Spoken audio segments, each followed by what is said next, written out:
Hello दोस्तों, Awadhesh mobile में आपका स्वागत है। आज हमारे पास आया है MI8 डेड कंडीशन में है, सीपीयू प्रॉब्लम है इसका।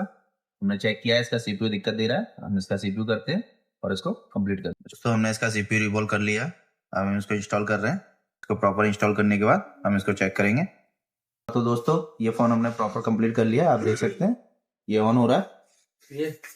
इसमें सीपीयू का प्रॉब्लम था, हमने सीपीयू इसका रिवॉल्व कर लिया है, फिक्स। ये देखिए दोस्तों, फ़ोन प्रॉपर ऑन हो गया है, प्रॉपर वर्किंग कंडीशन में।